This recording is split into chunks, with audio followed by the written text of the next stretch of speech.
I too, about 4 years ago, lost my son and brother right in front of me, in front of my eyes. 1 minute they were breathing, and next minute they were gone.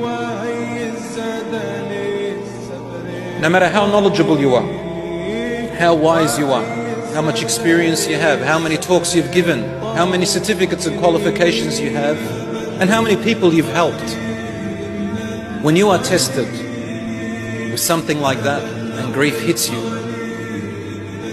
you need someone else to come and hold you and lift you up. You need help. You can't do it alone. It's impossible.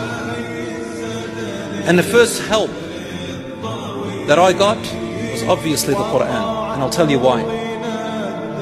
When you attach yourself to the Quran most of your life, and you're used to reciting the Quran on a daily basis, it becomes part of who you are.